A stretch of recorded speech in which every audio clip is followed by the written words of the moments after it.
Good evening, and welcome to this month's Observatory Club lecture. I'm Donald Mackey, and I'm here to talk to you about the solar eclipse in history. 1,000 years ago, a total eclipse of the sun was a terrifying religious experience. But these days, an eclipse is more likely to be viewed as a tourist attraction than as a scientific or spiritual event. People will travel literally miles to be in the right place at the right time to get the best view of their eclipse.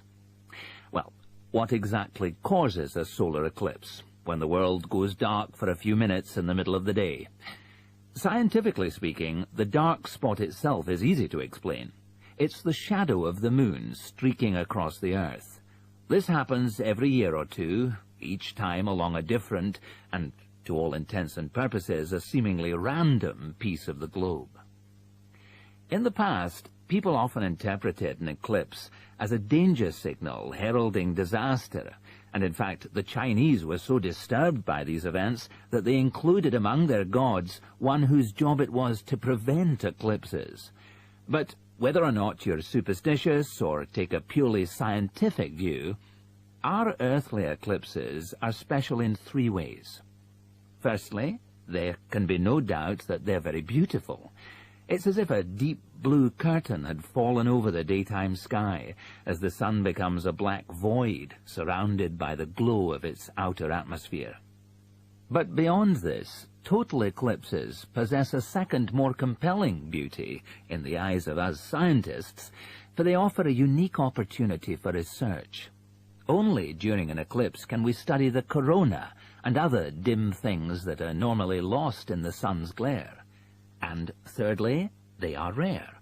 Even though an eclipse of the sun occurs somewhere on Earth every year or two, if you sit in your garden and wait, it will take 375 years on average for one to come to you.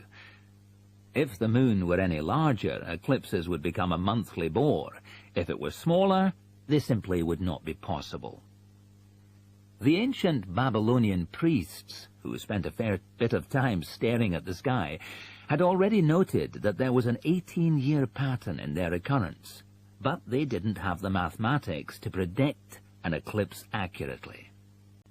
It was Edmund Halley, the English astronomer, who knew his maths well enough to predict the return of the comet, which incidentally bears his name, and in 1715 he became the first person to make an accurate eclipse prediction.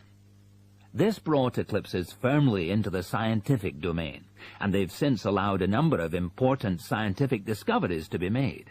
For instance, in the eclipse of 1868, two scientists, Janssen and Lockyer, were observing the sun's atmosphere, and it was these observations that ultimately led to the discovery of a new element. They named the element helium, after the Greek god of the sun. This was a major find, because helium turned out to be the most common element in the universe after hydrogen. Another great triumph involved Mercury. I'll just put that up on the board for you now. See, there's Mercury, the planet closest to the sun, then Venus, Earth, etc. For centuries, scientists had been unable to understand why Mercury appeared to rotate faster than it should. Some astronomers suggested that there might be an undiscovered planet causing this unusual orbit, and even gave it the name Vulcan. During the eclipse of 1878, an American astronomer, James Watson, thought he'd spotted this so-called lost planet. But, alas for him, he was later obliged to admit that he'd been wrong about Vulcan and withdrew his claim. Then Albert Einstein came on the scene. Einstein suggested that, rather than being wrong about the number of planets, astronomers were actually wrong about gravity. Einstein's theory of relativity, for which he's so famous, disagreed with Newton's law of gravity in just the right way to explain Mercury's odd orbit. He also realized that a definitive test would be possible during the total eclipse of 1919, and this is indeed when his theory was finally proved correct. So there you have several examples of how eclipses have helped to increase our understanding of the universe. And now let's move on to the social aspects